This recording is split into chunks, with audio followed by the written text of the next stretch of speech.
cleared UGC NET in June 2024 in first attempt with 50 days of preparation. And in today's video, I'll be sharing about my sources for clearing paper 1 that are free sources from YouTube and what are the tricks I considered while clearing paper 1. So paper 1 is a very generic paper. We often feel disconnected with this unit because we have been habitual of reading about our subjects. But we cannot ignore the intensity that this paper holds in clearing NET and JRF. So everyone, your competitor or your friends, they're well versed with their subjects. But this is something that is new for everyone.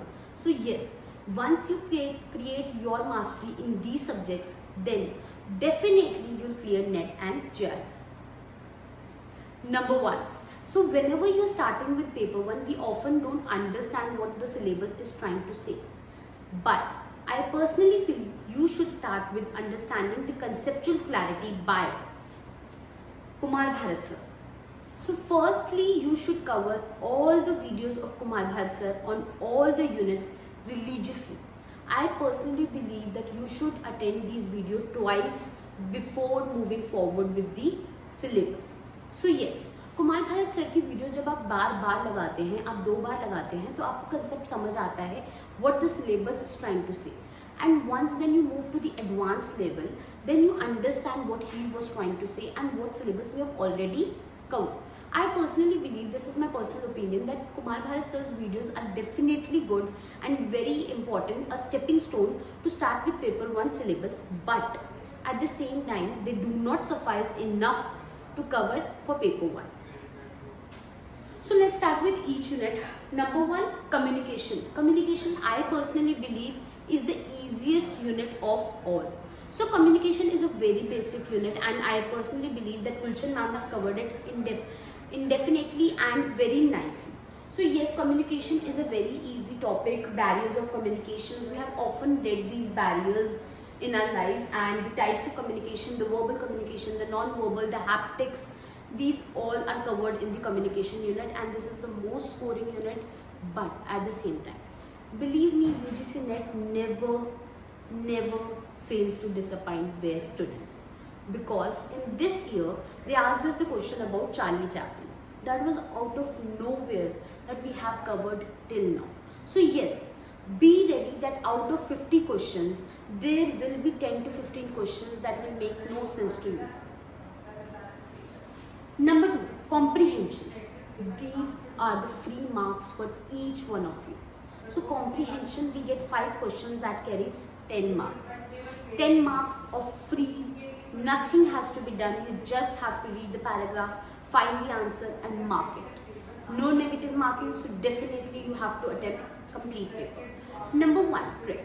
So UGC NET, when you are attempting the paper, there is a column that you can convert the English into Hindi and Hindi into English. So I often use this method when I am unable to understand one or any of the words. But I do not prefer this because you often tend to waste a lot of time until and unless it is a dire need of an hour.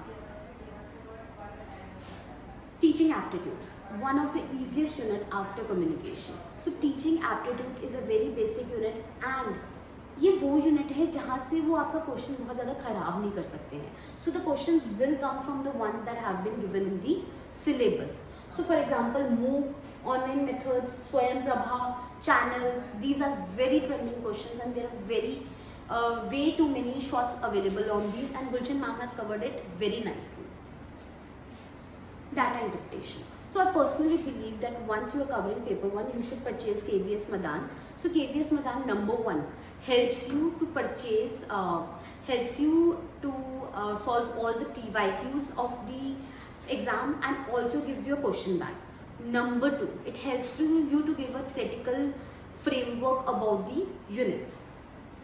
So data interpretation, they have given you these sources: quantitative, graphical, data interpretation, data governance. But for the past few years, I have never seen any question coming on these topics. So what is the trick to solve data interpretation? So if you are basically good at maths, data interpretation is nothing for you. So what I prefer is that you solve 1 DI every day. What is the reason for solving 1 DI every day? जब आप एक DI हर रोज solve करेंगे तो आपकी mathematical skills बहुत fast हो जाएंगी and you will save your time in the exam. And secondly, you will learn certain tricks that what are, for example, 25% is 1/4. 33% is what is 33.3%? It is 1/3. So you'll learn these tricks when you'll solve DI every day.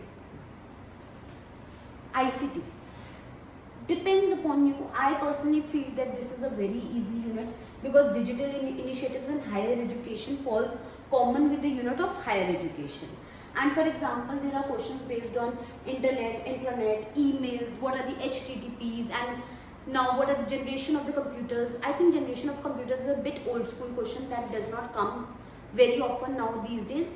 But yes, Aditi ma'am has solved this unit very nicely. She has a mastery over ICT. Higher education. Hands down, Toshiba ma'am has solved this unit very nicely. So what she has done is basically, she has divided higher education into pre-ancient era, then the pre-British era, post-independence, and the current is NEP 2020. So she has used mnemonics. What are mnemonics? That are the easy ways of learning the tricks and the acts. So yes, higher education, definitely you should see Toshiba ma'am's video. She has covered all the topics very detailed, and specifically NEP 2020. Maths. So maths is a very subjective question. So might be someone feels that we don't even have to prepare for mathematics, and someone feels that we need to completely skip this unit. But I personally believe that UGC NET is always there to disappoint you with 5 to 10 questions which are very surprising. So yes, you cannot afford to leave any of the units. Then definitely you should solve upstream, downstream, losses questions, CP and SP by Abhishek sir.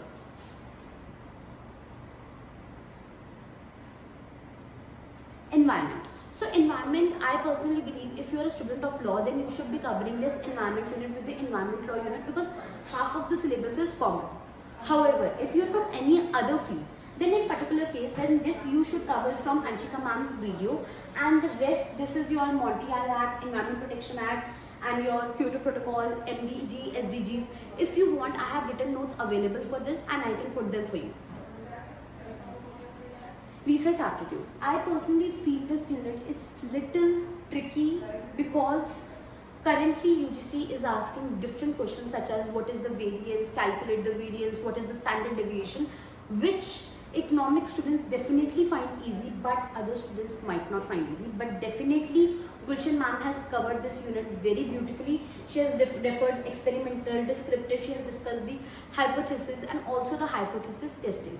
But for research aptitude, I personally believe जितने question हाथ से निकाल लोगे उतने कम होंगे. You'll have to cover as many marathons as possible for you. Now next is logical reasoning. I personally feel that this unit is slightly trickier than all the units. Reason being, it has two parts, Western logic as well as the Indian logic. So Western logic is quite easy and you can cover for Kumar Bharat's videos, that is the Venn diagrams. But now we have fallacies and we have the Indian logic. Definitely Gulshan ma'am has covered Indian logic beautifully. She has told us what is pramans and what is everything. But Aditi ma'am's videos are very important for covering fallacies. Fallacies are quite tricky because we find them easy to understand, but when the question comes, we often get our answers wrong in fallacies. These are the sources I referred to for my paper 1 preparation. If you still have any query, then comment down in the comment section. Also, handwritten notes are available. Comment for more information. Please like and subscribe this channel for more such videos on UGC NET. Thank you.